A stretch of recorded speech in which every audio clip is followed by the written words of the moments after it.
बालाघाट के हीरापुर की उस नाबालिग बेटी को इंसाफ दिलाने की दिशा में पुलिस को बड़ी कामयाबी मिली है। जिस मुख्य आरोपी की तलाश में पुलिस खाक छान रही थी, उसे आखिरकार हैदराबाद से दबोच लिया गया है। बीजीटी मीडिया की लगातार ग्राउंड रिपोर्टिंग, सामाजिक और राजनीतिक दबाव के बाद पुलिस ने इस उलझी हुई गुत्थी को सुलझा लिया है। लेकिन उस रात आखिरकार ऐसा क्या हुआ था कि नाबालिग बेटी को मौत के आगोश में जाना पड़ा। चलिए आपको दिखाते हैं बीजीटी मीडिया की विशेष रिपोर्ट।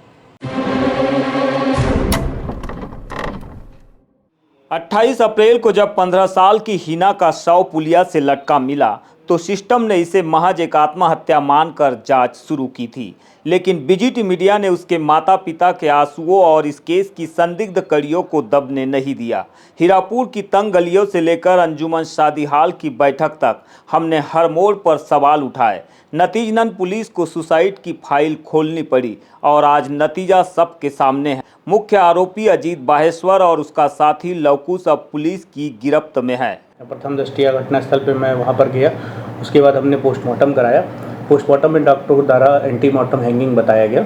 तदुपरांत हमने उसके आसपास की सीसीटीवी और जो भी संदिग्ध व्यक्ति हमने उनके सीडीआर कलेक्शन करके और इस पर अपराध पंजीबद्ध किया। जिस पर अपराध पंजीबद्ध किया गया वो थाना बरवेली अंतर्गत अपराध क्रमांक 119/26 है, जिसमें 137(2), 65(1), 107, 49 और पॉक्सो एक्ट की 3A, 4(2) और 17 सेक्शन लगाए गए हैं। इसमें दो आरोपी लवकुश कोहारे और अजीत बाहेश्वर, ये एक लवकुश बाहेश्वर सुरवाही निवासी बरवेली थाना अंतर्गत ही और लवकेश कोहारे जो है धनसुहा ग्राम का रहने वाला है। लवकुश कोहारे को पहले गिरफ्तार कर लिया गया था और अजीत बाहेश्वर को कल गिरफ्तार कर आज माननीय न्यायालय के समक्ष पेश किया गया है।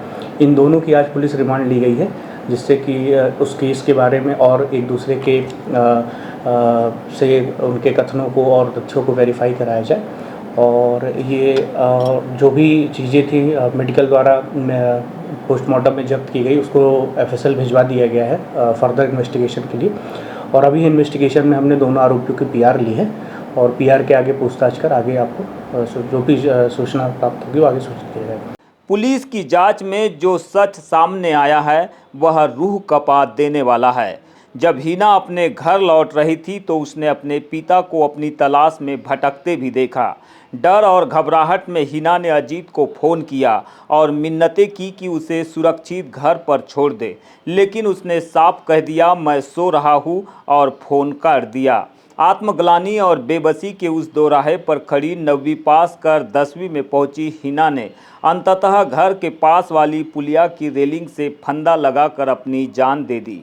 अभी जांच में आत्महत्या की जो मूल वजह है वो प्रथम दृष्टया इन लोगों के साथ जाना और किसी प्रकार के सामाजिक बदनामी के डर संबंधित है। बट अभी इस पर कुछ पुख्ता रूप से नहीं कहा जाता है, क्योंकि दोनों आरोपियों का अपना एक अलग अलग कथन था। तो दोनों को जब हमने पीआर ही इसलिए ली है कि एग्जैक्ट हम उस पर पहुंच सकें कि आत्महत्या का क्या कारण था।